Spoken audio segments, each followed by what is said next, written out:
ನಿನ್ನೆ ಸಂಜೆ ರಾಜ್ಯ ಸರ್ಕಾರದ ಮುಖ್ಯಮಂತ್ರಿಗಳು, ಉಪಮುಖ್ಯಮಂತ್ರಿಗಳು, ಹಲವಾರು ಅವರ ಸಚಿವ ಸಂಪುಟದ ಸಹೋದ್ಯೋಗಿಗಳು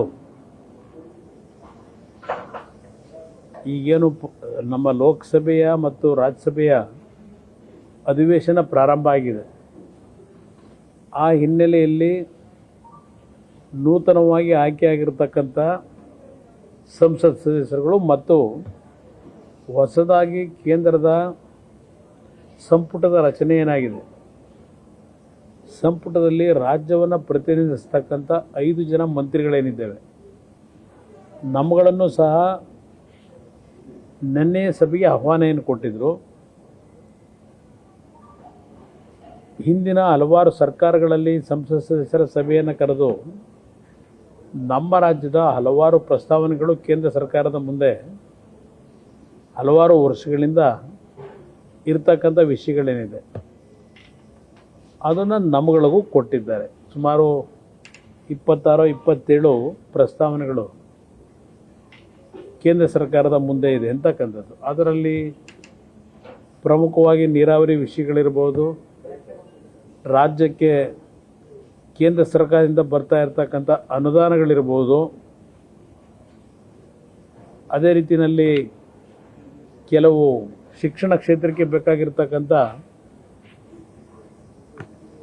ದೊಡ್ಡ ಮಟ್ಟದ IITಗಳಿರ್ಬೋದು, ಅದರ ಜೊತೆಯಲ್ಲಿ all India institute of medical science ಏನಿದೆ ಆ ರೀತಿಯ ಒಂದು ಬ್ರ್ಯಾಂಚ್ ನಮ್ಮಲ್ಲೂ ಬರಬೇಕು ಅಂತಕ್ಕಂಥದ್ದು. ಹೀಗೆ ಹಲವಾರು ಪ್ರಸ್ತಾವನೆಗಳು ಇರ್ತಕ್ಕಂಥದ್ದನ್ನು ನಿನ್ನೆಯ ದಿನ ಅವರೇನು ಕೊಟ್ಟಿದ್ದಾರೆ, ನಮ್ಮ ಮುಂದೆ ಆ ಸಭೆಯಲ್ಲಿ ಇಟ್ಟಿದ್ದಾರೆ. ನಾವು ಸಹ ಆ ಪ್ರಸ್ತಾವನೆಗಳಲ್ಲಿ ಕೆಲವು ರಾಜ್ಯ ಸರ್ಕಾರದಿಂದ ಮಾಹಿತಿಗಳನ್ನು ಕೊಡ್ತಕ್ಕಂಥಲ್ಲಿ ಇರ್ತಕ್ಕಂಥ ಕೊರತೆಗಳ ಬಗ್ಗೆನೂ ಹೇಳಿದ್ದೇವೆ. ಸರಿಯಾದ ರೀತಿಯ ಒಂದು ಪ್ರಸ್ತಾವನೆಗಳೊಂದಿಗೆ ಬಂದರೆ ನಾವು ಸಹಕಾರ ಕೊಡಲಿಕ್ಕೆ ತಯಾರಾಗಿದ್ದೇವೆ ಅಂತ ಹೇಳಿ. ನಮ್ಮ ರಾಜ್ಯಕ್ಕೆ ಕೇಂದ್ರ ಸರ್ಕಾರದಿಂದ ನೆರವು ದೊರಕತಕ್ಕಂಥದ್ರಲ್ಲಿ ಪದೇ ಪದೇ ಕೇಂದ್ರ ಸರ್ಕಾರ ರಾಜ್ಯಕ್ಕೆ ಅನ್ಯಾಯ ಮಾಡಿದ್ದಾರೆ, ನಮಗೆ ಬರಬೇಕಾದಂಥ ಒಂದು ನೆರವುಗಳು ಬಂದಿಲ್ಲ ಆರ್ಥಿಕವಾಗಿ ಅಂತಕ್ಕಂಥದ್ದೇನಿದೆ, ಅದರ ಬಗ್ಗೆ ಅತ್ಯಂತ ಸ್ಪಷ್ಟವಾದಂಥ ರೀತಿಯಲ್ಲಿ ನಿರ್ಮಲಾ ಸೀತಾರಾಮನ್ ಅವರು ಏನು ಆರ್ಥಿಕ ಸಚಿವರಿದ್ದಾರೆ, ಅವರು ಸೀತಾರಾಮನ್ ಅವರು ಸಂಪೂರ್ಣವಾದಂಥ ಮಾಹಿತಿ ಇಟ್ಟಿದ್ದಾರೆ. ಅದರಲ್ಲಿ ಯಾವುದೇ ರೀತಿ ಗೊಂದಲಗಳಿಲ್ಲ. ನಾನು ಸಭೆಯಲ್ಲಿ ಹೇಳಿದ್ದೇನೆ, ಕೇಂದ್ರ ಸರ್ಕಾರದ ಮುಂದೆ ನಮ್ಮ ರಾಜ್ಯಕ್ಕೆ 15ನೇ ಹಣಕಾಸು ಆಯೋಗದಲ್ಲೋ 14ನೇ ಹಣಕಾಸು ಆಯೋಗದಲ್ಲೋ ಆಗಿರ್ತಕ್ಕಂಥ ಅನ್ಯಾಯಗಳ ಬಗ್ಗೆ ನಮಗೆ ಕೆಲವು ಹಣದ ಒಂದು ಕಡಿತ ಆಗಿರ್ತಕ್ಕಂಥದ್ರ ಬಗ್ಗೆ ಡೆವಲ್ಯೂಷನ್ ಫಂಡ್ ಇರ್ಬೋದು, ಬೇರೆ ರೀತಿಯಲ್ಲಿ ಏನು ಒಂದು ಹಣದ ಕಡಿತ ಆಗಿದೆ ಅಂತ ಹೇಳ್ತಾ ಇದ್ದಾರೆ. ಅದನ್ನು ಮುಂದಿನ 16ನೇ ಹಣಕಾಸು ಆಯೋಗ ಈಗೇನು ರಚನೆ ಆಗಿದೆ, ಕೆಲಸ ಪ್ರಾರಂಭ ಆಗುತ್ತೆ, ಅಲ್ಲಿ ನಮ್ಮ ಸಮಸ್ಯೆಗಳೇನಿದೆ ಅದರ ಬಗ್ಗೆ ಪರಿಣಾಮಕಾರಿಯಾಗಿ ಮಾಹಿತಿಗಳನ್ನು ಇಟ್ಕೊಂಡು ಅಲ್ಲಿ ವಾದವನ್ನು ಮಂಡನೆ ಮಾಡಿ ನಮ್ಮ ರಾಜ್ಯಕ್ಕಾಗಿರ್ತಕ್ಕಂಥ ಅನ್ಯಾಯದ ಬಗ್ಗೆ 16ನೇ ಹಣಕಾಸು ಆಯೋಗದಲ್ಲಿ ಕನ್ವಿನ್ಸ್ ಮಾಡ್ಕೋಬೇಕೀಗ. ಅವರು ಕೇಂದ್ರ ಸರ್ಕಾರದ ಮೇಲೆ ಪದೇ ಇವರು ಏನೋ ಒಂದು ಪ್ರತಿಭಟನೆ ಮಾಡೋದು, ಕೆಟ್ಟ ರೀತಿಯಲ್ಲಿ ಪ್ರತಿಕ್ರಿಯೆ ಕೊಡೋದು. ಯಾಕೆಂದರೆ ಇವತ್ತು ಬಹುಶಃ ರಾಜ್ಯದ ಒಬ್ಬ ಸಚಿವರ ಹೇಳಿಕೆ ಗಮನಿಸಿದೆ ನಾನು. ನಮ್ಮ ಆರ್ಥಿಕ ಸಚಿವರು ಕೇಂದ್ರ ಸರ್ಕಾರದ ಆರ್ಥಿಕ ಸಚಿವರ ಬಗ್ಗೆ ತುಂಬ ಕೆಟ್ಟ ರೀತಿಯಲ್ಲೇ ರಿಯಾಕ್ಟ್ ಮಾಡಿದ್ದಾರೆ. ಈ ರೀತಿ ನೀವು ನಡ್ಕೊಂಡು ಎಲ್ಲಿಂದ ನೀವು ಸಹಕಾರ ಕೇಳ್ತೀರಿ? ಈಗ ನಾನು ಸಭೆಯಲ್ಲಿ ಹೇಳಿದೆ, QSL ಸಂಸ್ಥೆ ಬಗ್ಗೆ ನಾನು ಯಾವ ಹಂತದ ತೀರ್ಮಾನ ಕೊಟ್ಟಿದ್ದೇನೆ. ಈ ಒಂದು ಸಂಸ್ಥೆ 2006ರಿಂದ ಅದರ ಒಂದು ಹೊಸ ಯೂನಿಟ್ ಹಾಕಲಿಕ್ಕೆ ಯಾವೊಂದು ರಾಜ್ಯ ಸರ್ಕಾರದ ಮುಂದೆ ಗಣಿಗಾರಿಕೆಗೆ ಭೂಮಿಯನ್ನು ಕೇಳಿದರು, ಐರನ್ ಓರ್ನ ಅದನ್ನು ಉತ್ಪಾದನೆ ಮಾಡಲಿಕ್ಕೆ, ಅದು 16-17ರಿಂದಲೇ ತೀರ್ಮಾನಗಳಾಗೋಗಿದೆ. ನಾನು ಹಣವನ್ನು ಹೂಡಿಕೆ ಮಾಡ್ತಕ್ಕಂಥದ್ದಕ್ಕೆ ಆರ್ಥಿಕ ಇಲಾಖೆಯ ಒಪ್ಪಿಗೆ ಪಡೀಲಿಕ್ಕೆ ಸಹಿ ಮಾಡಿ ಕಳಿಸಿರ್ತಕ್ಕಂಥ ಕಡತನಂದು ನಾನು ಕಳಿಸಿರ್ತಕ್ಕಂಥದ್ದು. ಇದೆಲ್ಲ ಗೊತ್ತಿದ್ದೂ ಸಹ ಆ ಒಂದು ಸಂಸ್ಥೆಯಿಂದ ಇವತ್ತು ಗುತ್ತಿಗೆ ಕೊಡ್ತಕ್ಕಂಥ ಸಮಸ್ಯೆಗಾಗಲೇ ಆ ಸಮಸ್ಯೆಯಿಂದ ಸುಮಾರು 500 ಕೋಟಿ ಹಣವನ್ನು ರಾಜ್ಯ ಸರ್ಕಾರ ಪಡ್ಕೊಂಡಿದ್ದಾರೆ. ಅದೆಲ್ಲವನ್ನ ಎಕ್ಸ್ಪ್ಲೇನ್ ಮಾಡಿದ್ದಾನೆ. ಅದು ಇಲ್ಲ ಅದಕ್ಕೆ ಇನ್ನೊಂದು ಬಾರಿ ಸಭೆ ಕರೆಯೋಣ ಅಂತ ಮುಖ್ಯಮಂತ್ರಿಗಳು ಪಾಪ ಒಪ್ಪಿಗೆ ಕೊಟ್ಟಿದ್ದಾರೆ, ನನಗೆ ಕರಿತೀವಿ ಅಂತ ಹೇಳಿದ್ದಾರೆ. ನೋಡೋಣ, ನಾನು ಹೇಳಿದೆ ಈ ಸಂಸ್ಥೆಯಿಂದ ಮುಂದಿನ ದಿನಗಳಲ್ಲಿ ರಾಜ್ಯ ಸರ್ಕಾರಕ್ಕೆ ರಾಯಲ್ಟಿ ರೂಪದಲ್ಲಿ ಸುಮಾರು 2800 ಕೋಟಿ ಹಣ ಇವತ್ತು ರಾಜ್ಯ ಸರ್ಕಾರದ ಖಜಾನೆ ಬರುತ್ತೆ, ಉದ್ಯೋಗ ಸೃಷ್ಟಿಯಾಗುತ್ತೆ.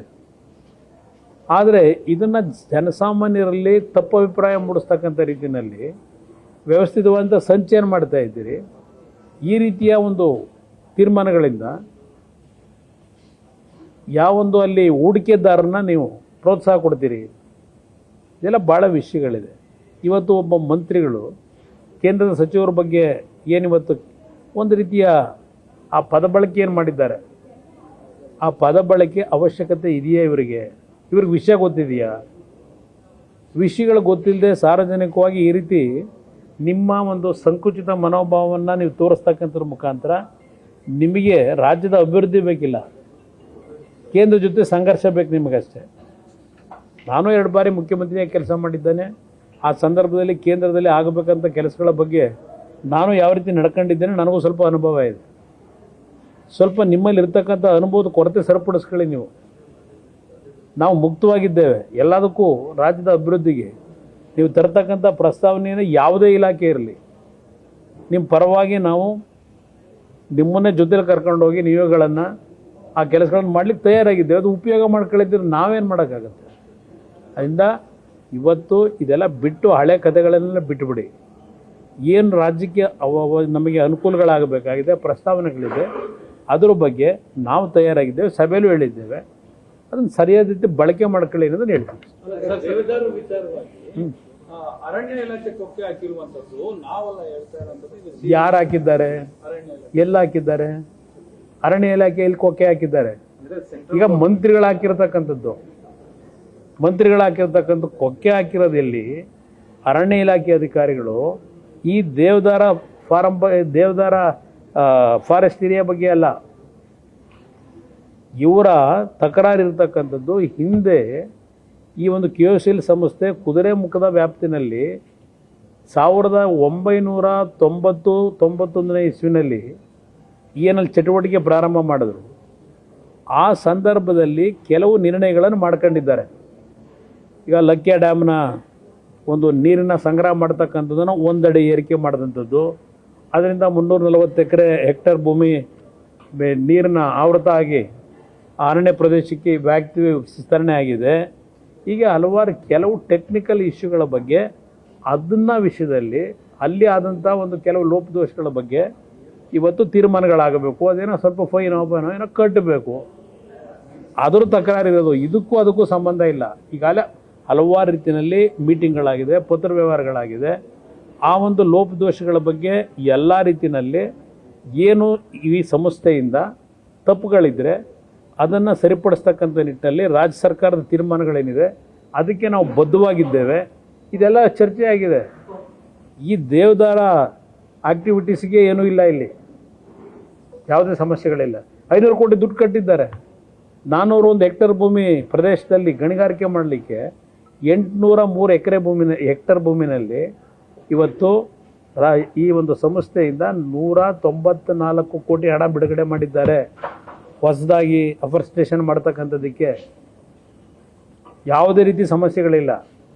ಇಲ್ಲಿ ಕುಮಾರಸ್ವಾಮಿ ಸೈನ್ ಆಗ್ತಾರನ್ನ ಒಂದೇ ಕಾರಣಕ್ಕೆ ಕುಮಾರಸ್ವಾಮಿ ಕೆಲಸ ಮಾಡಬಾರ್ದು. ಇದು ನನ್ನ ಮನೆ ಕೆಲಸನಾ? ರಾಜ್ಯದ ಕೆಲಸ, ಇದು ರಾಜ್ಯದ ಅಭಿವೃದ್ಧಿ ಕೆಲಸ.